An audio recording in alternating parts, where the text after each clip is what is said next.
Okay.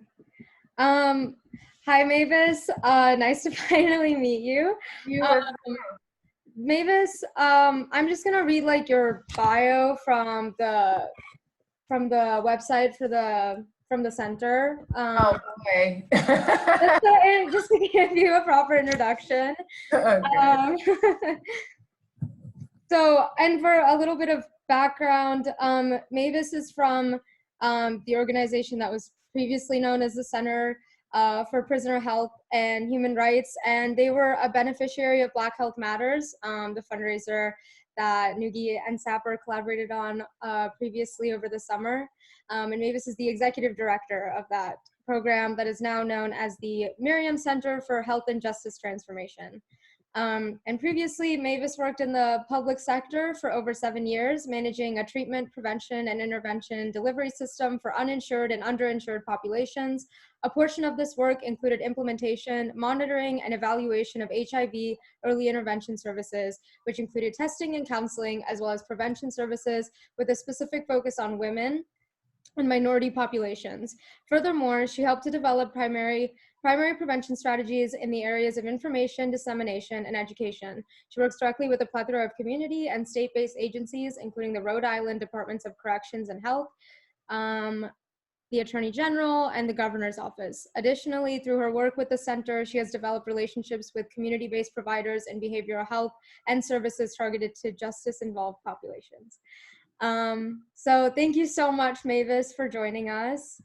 And Jen, do you want to kick it off with our first question?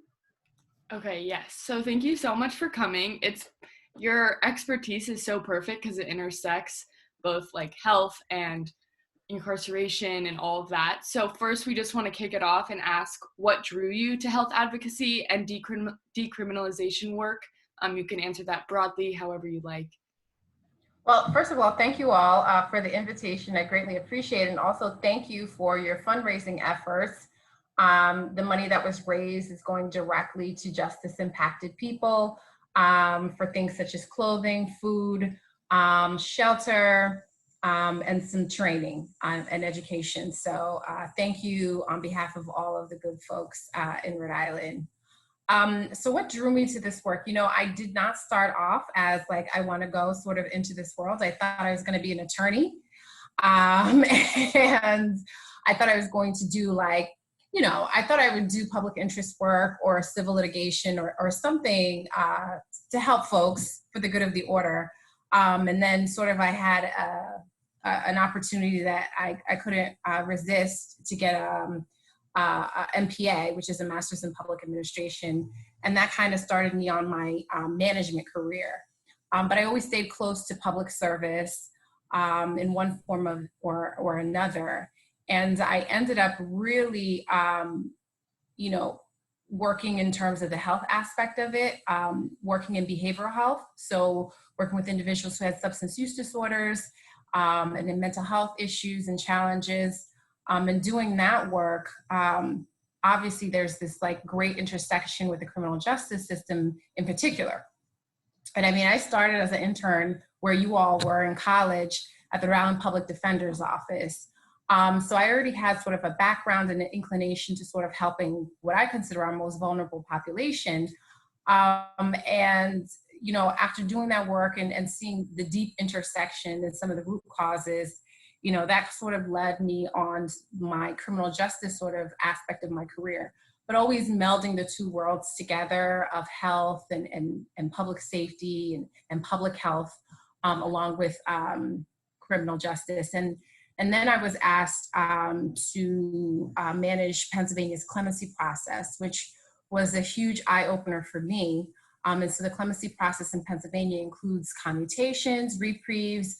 I was also in charge of review of death penalty cases. So individuals who were scheduled for execution, the only way to get a reprieve was to petition my office.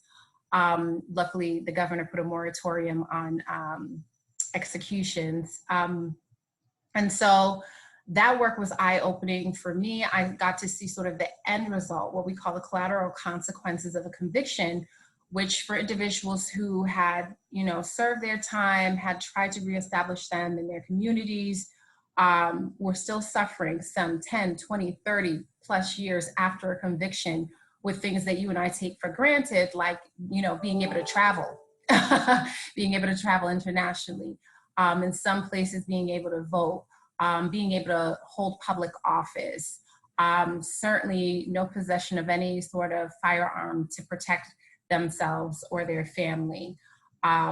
So many different challenges associated with it. And I had some folks who 20 years later, they were still trying to pay off fees and fines. And so that work, the combination of all of that work kind of led me to where I'm at currently, at this intersection very specifically of public health, the social determinants of health, if y'all are familiar with that, and criminal justice and criminal justice reform. So that's sort of how I landed in the space that I am today. Great. That's so interesting, one, that you started off working, thinking you were going to pursue law, and then kind of went into this more broader intersect of health and advocacy. And kind of on similar vein, and since you're working in the criminal justice system right now, what is one of the biggest obstacles that you've seen, or that you've seen specifically justice impacted communities face, that you feel if it were to be solved would create a whole different environment for all these issues to potentially be solved? No, that's a heavy question. I know, sorry. I mean, I guess I have to if I take a public health approach, I have to think about it from both cause and effect. And so if I'm taking it from the prevention side, right?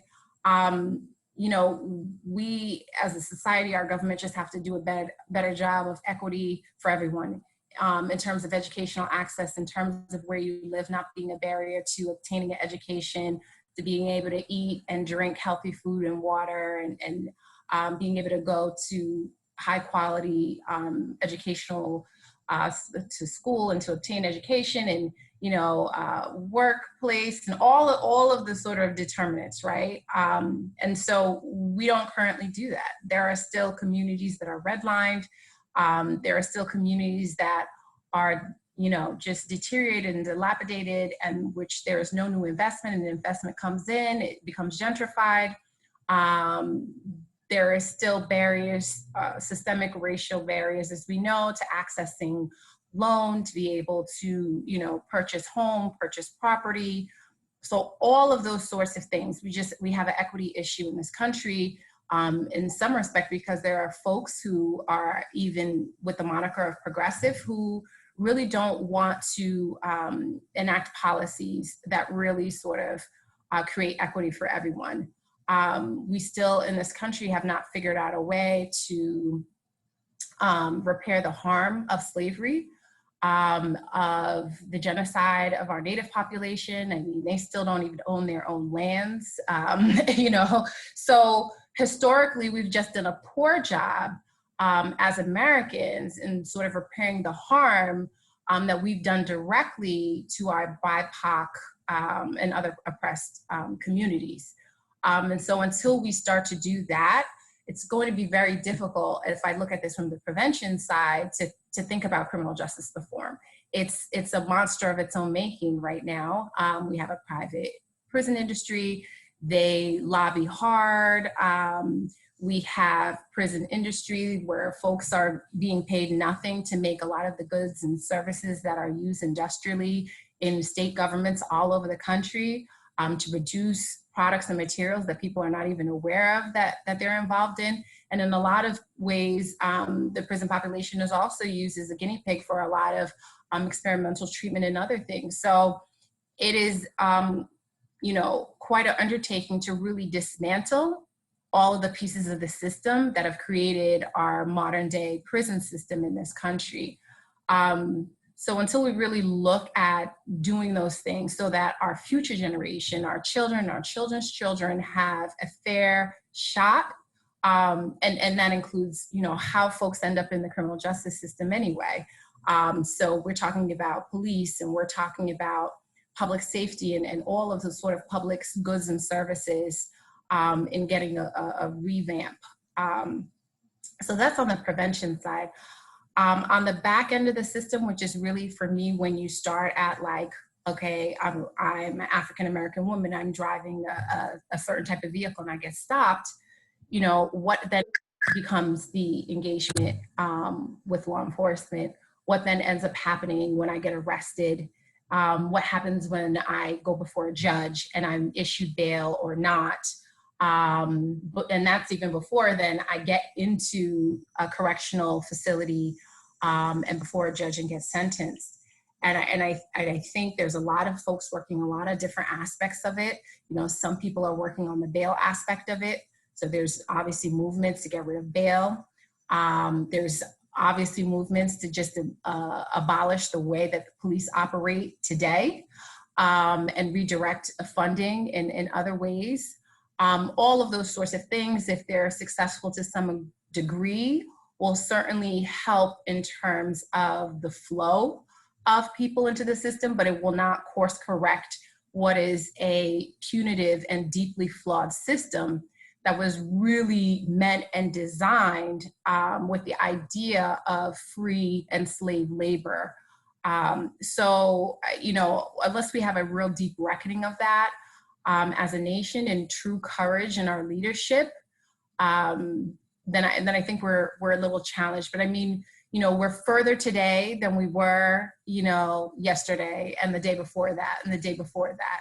And so while it's very daunting, I think that collectively, particularly you all at where you're at in your life and your careers, really, really have an opportunity to radically transform our criminal justice system. I don't believe in the next 20 years it'll look like it looks today. Thank you. Thanks for ending on a hopeful note there. It is really disconcerting how deeply rooted it all is and how deeply interconnected as well. Kind of on a similar vein, but also more topical, how has COVID-19 or the pandemic kind of hindered any progression or even impacted incarcerated populations right now? What have you experienced? So COVID-19, I think for everybody, showed a bright light in terms of inequity of health and access.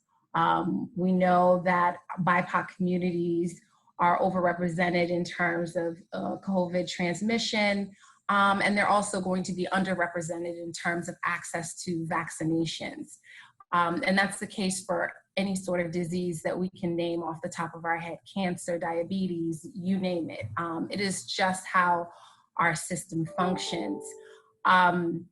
COVID in the prison has been particularly challenging, and I'll talk about the Rhode Island Adult Correctional Institution. So we're so small, we only have like one prison, which also serves as and so what we know from the inside is that individuals were incredibly scared, didn't know what it was, and there was access to everything cut off. So you couldn't see your lawyer, you couldn't talk to family and friends as, you know, we were trying to figure out these mitigation issues publicly. Imagine what that looked like in a prison setting, right? Where they were trying to quarantine and separate individuals. Folks were in isolation and solitary confinement. Some still are because they just had nowhere to put folks to mitigate or the spread. You know, and correctional officers and other folks that need to operate those places were still coming in, and they were the ones that were sick and then spreading it. And so we've seen all over the country where there have been just horrific stories about spread within the prison system and what was happening to individuals. On the back end of that, they were also using inmates to bury individuals, to do a whole host of other things. And so what we know is that it's been incredibly traumatic for individuals who've been incarcerated and not knowing what was going to happen. And in many states, Rhode Island included, individuals in correctional settings were not prioritized for vaccination, which is highly problematic because of the porous nature of prisons with people coming in and out and nowhere for individuals to go. We couldn't also do the social distancing and the mask wearing that is recommended by the CDC in a prison setting. And so folks were really, really challenged with what to do, how to connect, what's going on with loved ones. And so it's been an incredibly traumatic time for individuals who are incarcerated, layering on, the pandemic. Our center was able, because we do have a relationship with the Department of Corrections to some degree, to actually put individuals who are incarcerated on the vaccination priority list. And so they are actively vaccinating as many individuals who are incarcerated as possible, thankfully. And what we were able to do is work with the state's public defender's office and try to find individuals who were maybe closer to their release date, individuals with low-level offenses that could actually be released. And so we attempted to do that as well. Rhode Island, like a lot of other places, though, don't necessarily have places where individuals who are incarcerated can go. And so that also presented a challenge when we talk about, distancing and all of that sort of stuff.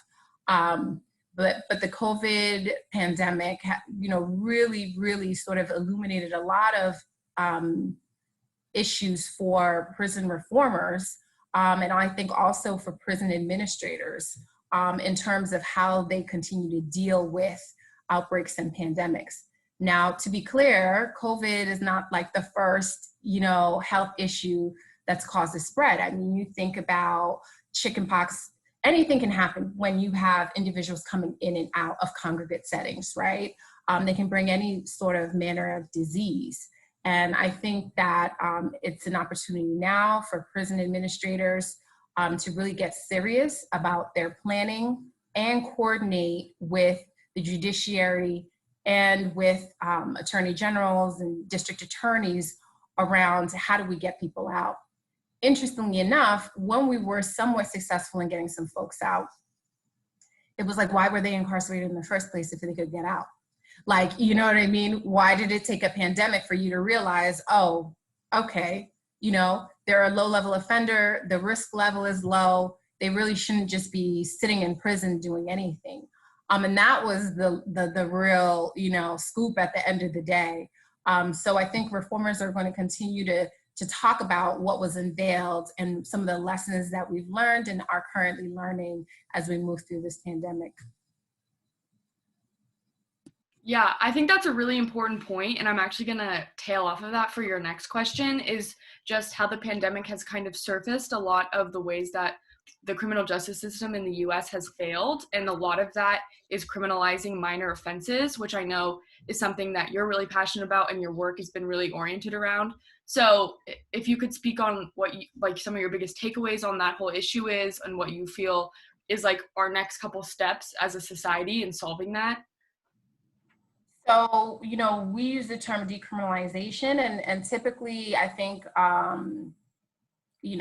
research and whatnot is really focused around this idea of decriminalization of drugs, right? And in some cases, low-level offenses that could be relegated to citations.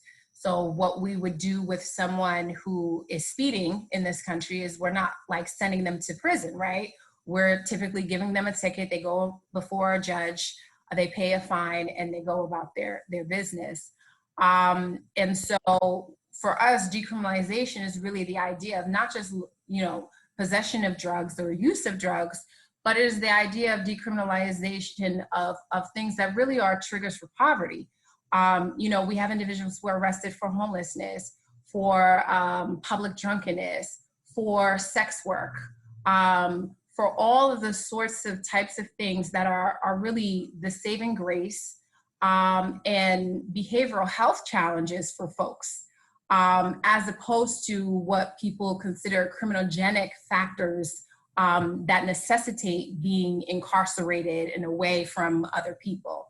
And so we don't make that distinction in this country.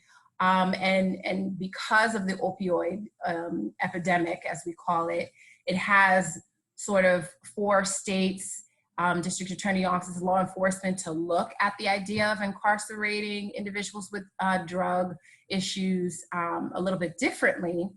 But that really hasn't spilled in the way that it should to other crimes that are typically crimes of poverty. And so for us, decriminalization is really taking a look at, and we have to do this, right, state by state, jurisdiction by jurisdiction, because sometimes local ordinances come in place, but we really need to take a look at what we're criminalizing, what we're actually sending people before a judge to get arrested and then have to figure out bail and how to avoid prison. And so that is one of the places that we're doing a lot of work in trying to figure out, how do we decriminalize these sorts of things? Because these are the sorts of crimes that if individuals did have money, so bail, for example, there are folks who are just sitting in prison because they can't afford bail or because they would otherwise be released. If someone else committed the same crime but was able to afford bail, they'd be released. So, that is the idea of the way we criminalize poverty and the way that we need to really start to decriminalize our thinking. We need to start thinking of people as predators and as people that are deserving of punishment, and create a more empathetic society. And it's a challenge. It's a challenge because we've gotten so much marketing and so much media images and whatnot by folks who are running sort of like this big system and the machine, that so-and-so is good, so-and-so is bad. And when they're bad, this is what needs to happen. So, the more that we do some of this media work, really transforming and changing the ideas of who's in prison, why they're in prison, that's going to help somewhat with sort of the public perception of it. And it's really going to be the people and the public that sort of get rid of the folks in office who don't see it that way and put in people who are more progressive and do see things differently. Thank you so much for that introduction to decriminalization, and like really basic principles that should be in place today. And our next question was just kind of going further off of decriminalization. Could you speak briefly about the role that decriminalization of like homelessness, drug addiction, and the issues that you just mentioned would play in the general well-being of people who are incarcerated? Well, I mean, they would not end up in prison. You know what I mean? There would be more of a focus on services to help individuals. So, I know for Rhode Island, I was in Pennsylvania for a very long time.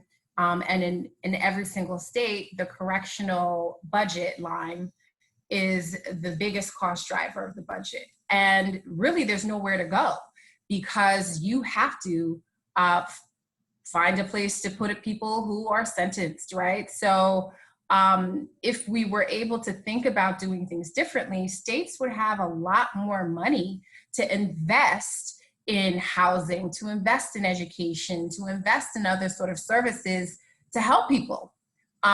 So, that's sort of like the benefit of doing this at the end of the day. But any system, and I was in state government and local government for a long time, isn't designed to course correct. It isn't designed to operate differently than it's designed, right? Because that would be like a real blip in the matrix if it did. So it's a challenge to think that the people who are working in bureaucracy have the ability to really transform it.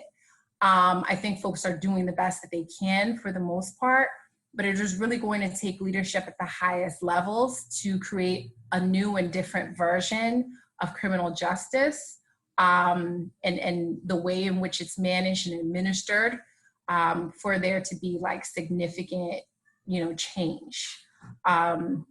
So that's kind of, where we're at currently. Yeah, that makes a lot of sense.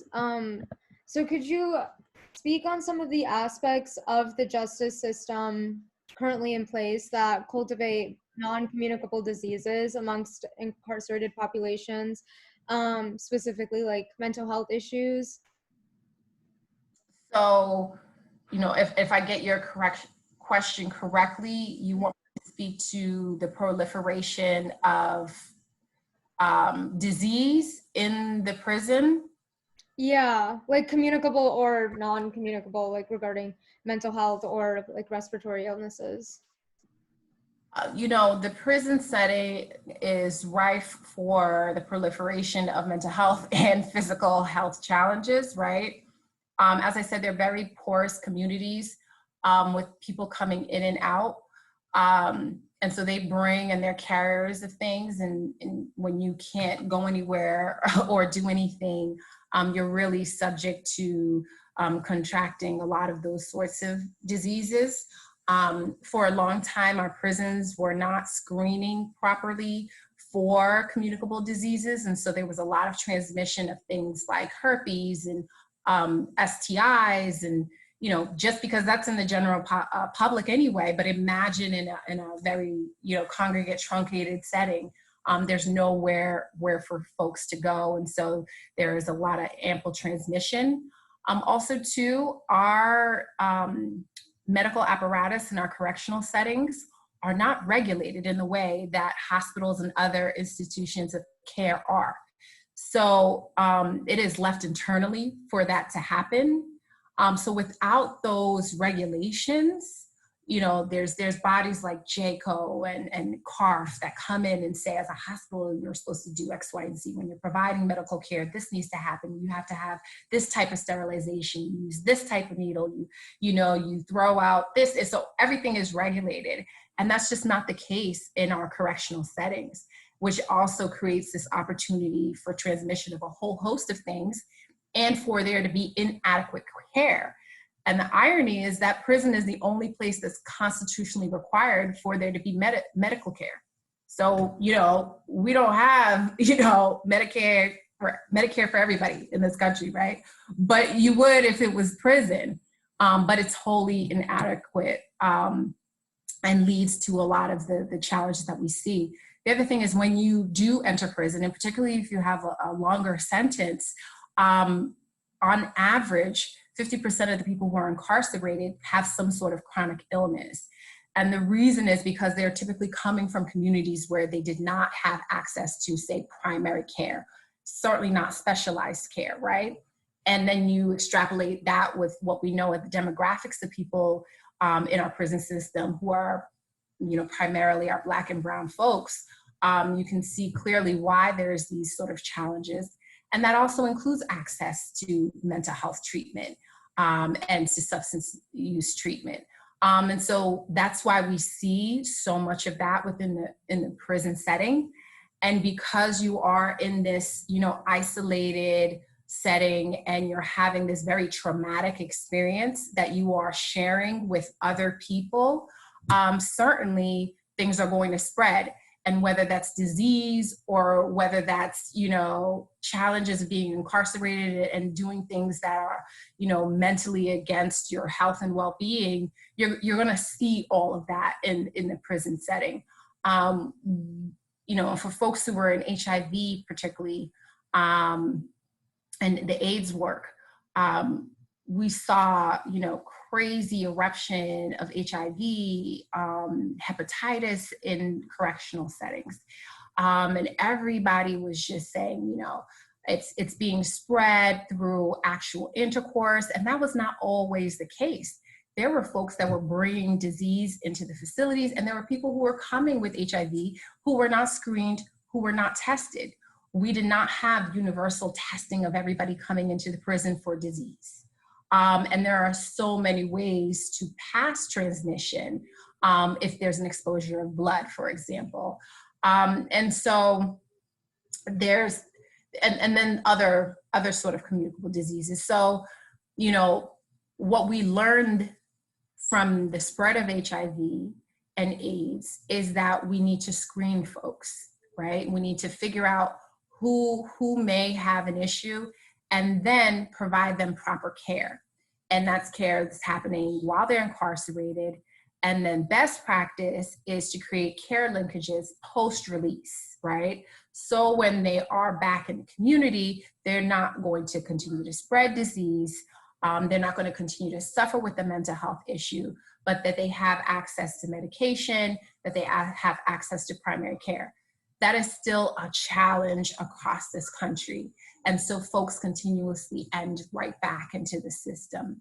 That's the recidivism that we don't talk about when we talk about, decreasing the prison population.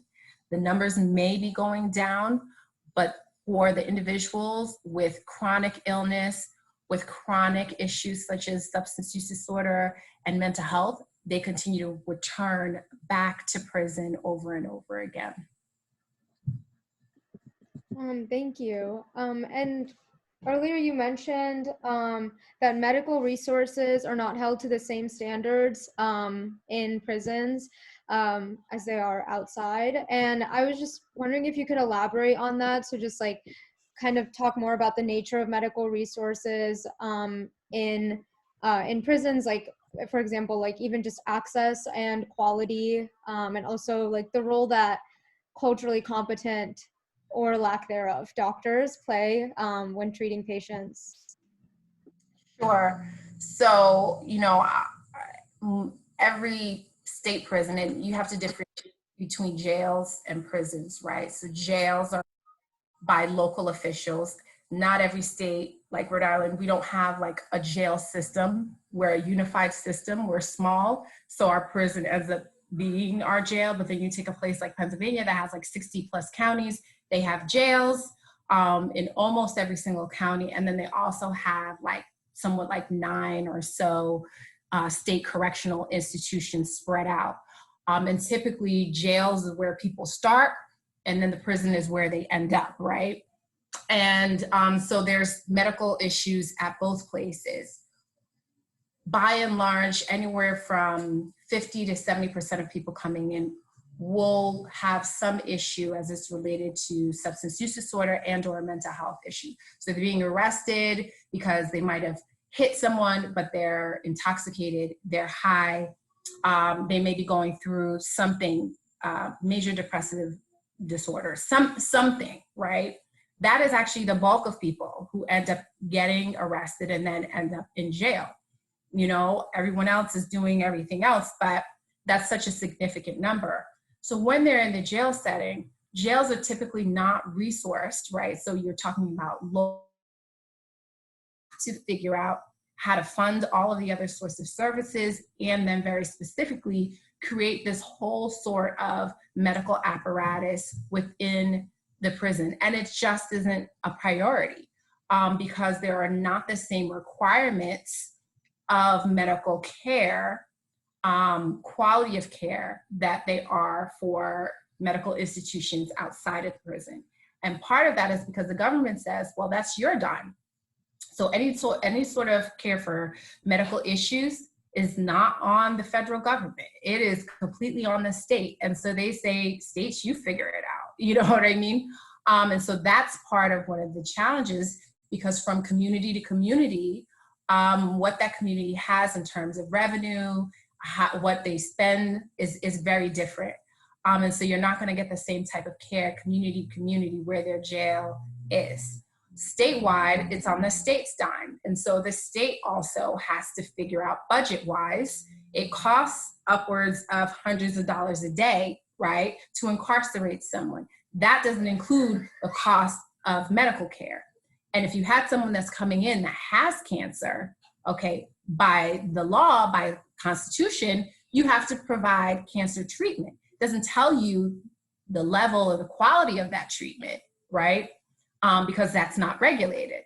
And so people are getting shortchanged and they're becoming more ill to the point where they then have to be taken out of the prison medical setting and put into general community care, which then that ends up becoming, the federal government's responsibility if they're able to tap into Medicare. So it's a very complicated, complex system of like, tag you're it, because nobody wants to sort of absorb the cost. And when they're focused on cost, they're not focused on care. Because if you're worried about what something costs, you're not worried about, we need to give someone the Cadillac of care. And no, we want to just do what we must do, right? and then try to figure out and grovel to the political apparatus, can we get more money for some of the things that we'd like to do? And so that's kind of why we, see where things are at in terms of medical care, and the lack of quality, because it's not regulated, because it's left to local and state governments, because, it's just not a priority. And then the back end to all of this, and it's very true, is that, people really strip individuals who are incarcerated of their humanity. And so they're sort of like, do you deserve sort of thing that happens? Do you deserve experimental drug treatment that's going to cost the state all this money? And we've seen some of that even in California and other places where their legislators have decided, for example, individuals who identify as transgender, that they are going to perform those operations and provide the hormonal treatments that are needed. That's at a huge and heavy cost to the state, but it was leadership in their state legislature that said, this is what we must do. There's sort of an anomaly, though. That is not happening across the nation, and the only way that it is happening is by lawsuits that are coming before the courts. And the way that the courts are structured currently, I imagine that there's probably going to be a little bit of a change in sort of the precedent that's been set in some of these places and some of these states. But that's I think one of the main reasons why we see what we're currently seeing. And thank you so much for that answer. And also the medical experimentation that you spoke about. So Nexplanon is the first thing that comes to my mind as like one of the most recent examples of this atrocity. But I was wondering if you could kind of talk about the role of medical research in prisons, and how doctors kind of sort of enforce this forced experimentation, basically. It's not doctors necessarily that forcing the experimentation, it's prison administrators that are allowing them to do it. In Rhode Island, we're the only state that has all of the forms of medication to treat opioid use disorder. So the founder of our center, that's the work that he's pioneered nationally. And that was, a positive sort of thing to be able to provide all of this medication for individuals. But we've seen all sorts of different sort of research, and whether it's based in prisons or outside of the prisons, there's sort of ethical lines sometimes that research, fudges, right? Because researchers are coming from academic institutions that are really brought up in our systemic racist society. And so those sorts of behaviors and mechanisms flow to the populations that they're desiring to study. And we know this historically with all the things that have happened, whether we talk about Tuskegee, whether we talk about Henrietta Lacks, there's just a history of that in research that is not culturally competent, and that is insensitive, and is asking questions that just don't apply, right, to every single person. So one, it's the institutions that are letting the researchers in. And some administrators are thinking there may be a benefit to those who are incarcerated. Maybe they're going to be at the beginning stages of a trial or something that's happening that could help the population. There's also money. So most researchers are bringing with them millions and millions of dollars in research dollars that they're going to be spreading around, right? So it's a combination of many different things that expose people who are incarcerated, who have most of their rights stripped away from them. In some cases, even their right to not participate. For example, there's research around COVID that wants to test wastewater and early detection of wastewater to see if there's COVID present in that wastewater in a prison setting. While Are they going to just be testing for COVID? Are they going to be testing for other things? Are they going to be able to pinpoint that if they tested your wastewater, your urine, et cetera, that they were able to find drugs and like, then, you know, bring that back to you? So there's all sorts of things because you have a population that does not typically have free say and their rights, right, to opt out of certain things, that it makes it rife, particularly for researchers to want to go into the prisons and, you know, do whatever sort of research that they desire. And so that's really the sad state of it. Pockets, there's some, you know, good things happening, but by and large, it's never benefited en masse the people who are incarcerated. Thank you for speaking about that. Yeah, that's medical research has been really horrible in this country. Mm-hmm. And those were all the questions that we had for you, but if anyone has any questions that they want to ask, you can type them out in the chat, and then Jen or I could read them out loud, or you can just unmute yourself and if I may, I have a question. Mm-hmm. If you all can tell me a little bit about your organization and your group, and you know what your structure looks like, and how you came to be, that would be great. Yeah, so this event is hosted by NUGHI and SAPR, and we're two separate organizations. And NUGHI stands for Northeastern University Global Health Initiative, and we host a conference that focuses on global health, and then with our students we do more health equity related activities, focusing on like social determinants of health, inequities in health, social justice, racial justice centered health outcomes. And so, yeah, that's basically how we operate. And Jen, if you wanted to talk about SAPR. Yeah, so SAPR is Student Alliance for Prison Reform, and we've been working in collaboration with NUGHI because of the ways that health and incarceration intersect, especially right now.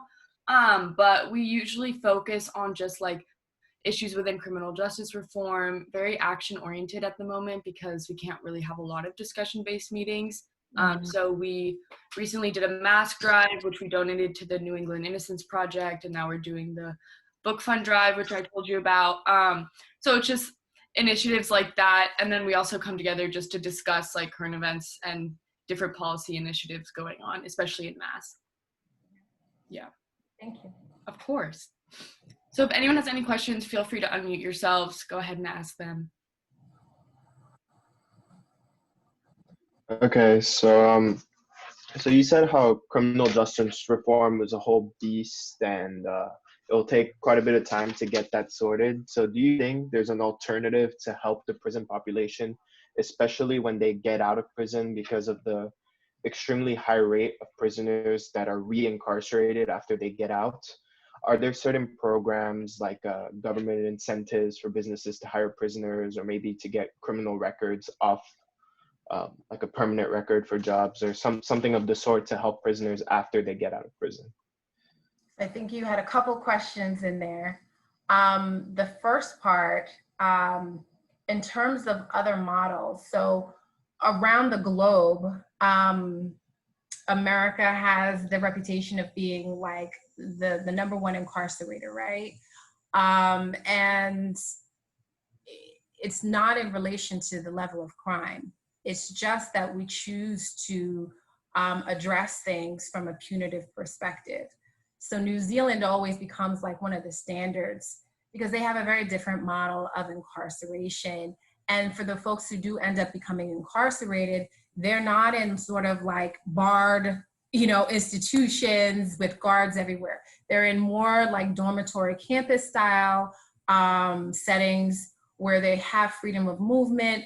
They're encouraged and incentivized to learn, to seek what they desire, because it's really supposed to be about rehabilitation. And in some instances, habilitation, where folks are now learning basic things like reading, writing, etc. So there are models out there that we could look at if we chose to do things differently. And the interesting thing is that they have some of the lowest recidivism in the whole world and in other countries. So Portugal, for example, we have the fortune of having the architect of Portugal's drug policy, which I'm not sure if you all are familiar with, is really decriminalization of use of drugs, all drugs. The individual who was the architect of that is actually on the center's advisory board. And so in those countries, they found, right, that individuals are not going back out and committing crimes. They're getting treatment. They're figuring out that there are individuals who choose to use drugs and that there are safe ways to be able to do that. There are all sorts of alternatives, right, that we know will work. It's just a matter of leadership deciding to reimagine justice differently. To the second point, or the second part of your question about incentives, there are some incentives. There are some federal incentives, particularly around hiring individuals. There's also certain things like CREA, which is like Criminal History Information Act, which sort of bars employers from, using, say, a charge for welfare fraud against someone who's seeking a job as a daycare worker. Your offense has to be related to the crime.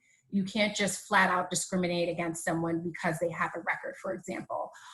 So some states have those very specific things. The federal government has some bonding and some funding that they give to states. So if you are bringing someone in, there's sort of like an insurance kind of thing that they can tap into if something were to quote unquote happen.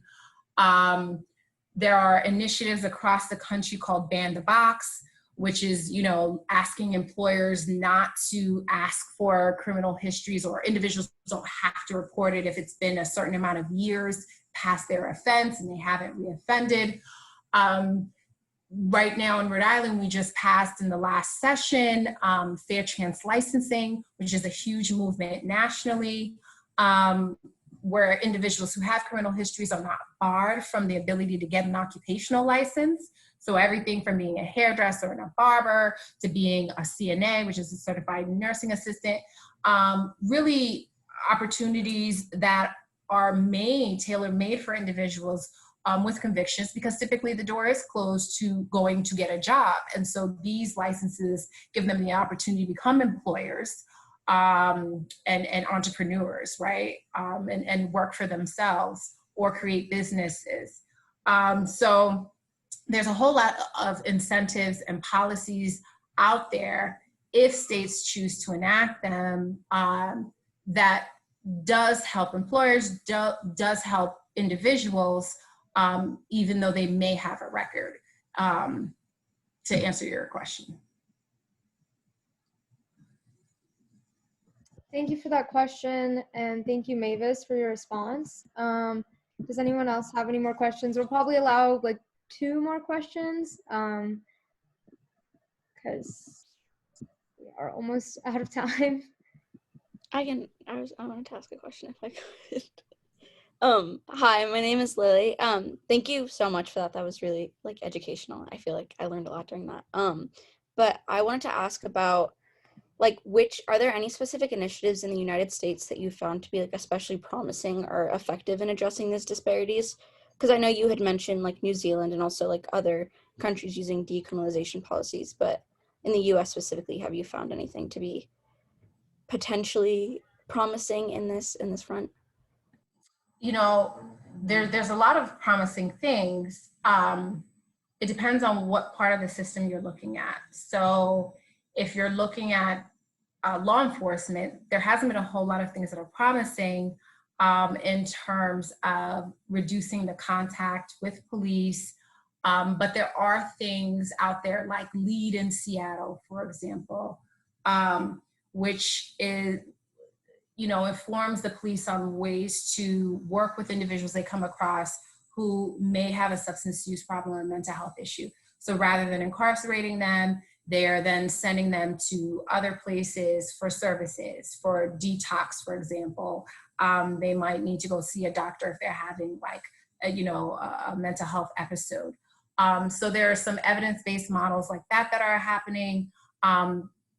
Trying to train law enforcement, which for me is sort of like an oxymoron, but, to be more compassionate, to not arrest people. So there's a whole host of money at the federal level through the Department of Justice, Bureau of Justice Administration that has money for states who want to say train their law enforcement officers. Those don't tend to be as successful because you're asking people who are trained to do just the opposite to now do something completely different. And you're also not addressing sort of like nepotism and all of the other sort of institutional challenges of police and the way they work, including surveillance and profiling and all those other things. Then when you think about, okay, so what's next, right? You end up getting arrested and you're now maybe the district attorney is deciding what your charges are. There's a lot of reform that's happening with district attorney offices throughout the country. So you have a place like San Francisco that has a newer DEA, Chester Boudin. You have Philadelphia that has Larry Krasner. You have Kim Foxx in Chicago. These are some of the folks throughout the country as prosecutors that are making the very intentional and deliberate decision to not, charge individuals, for marijuana charges, for low-level offenses, who are actually looking into their police departments and rejecting arrests because of X, Y, and Z, procedural issues, X, Y, and Z. So, and they're not bringing these indictments then before a judge. They're just refusing to do it, and the process is halted. And who are cleaning house, right? And so they're getting rid of other prosecutors who have been upholding all of this as well.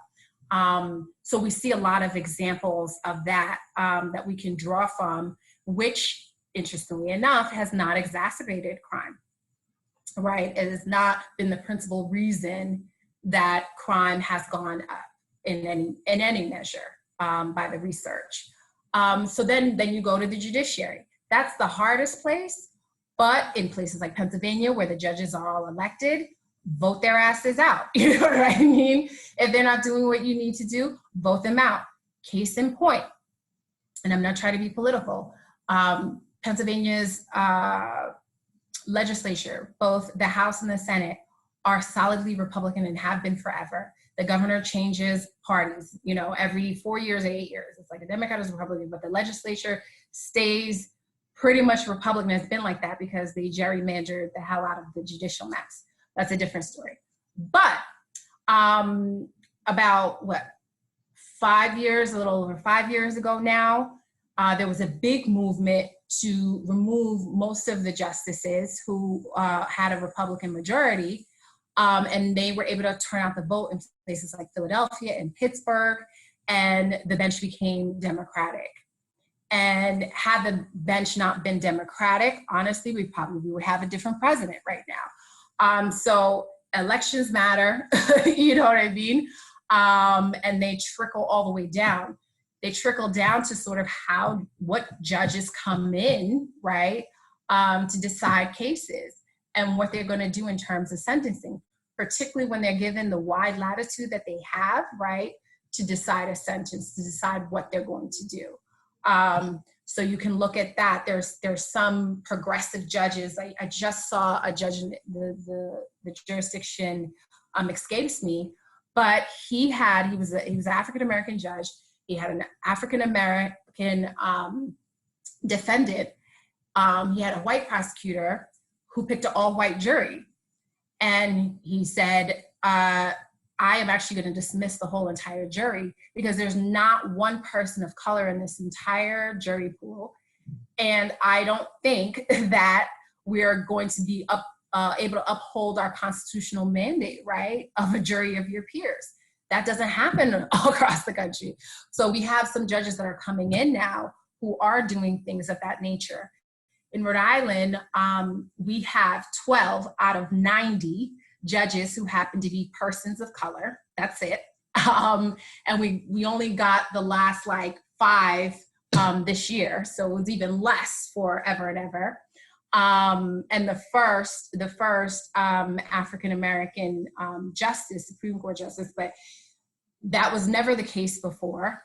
And the judges, the Black and brown judges got together and they said, we really want to focus on racial equity.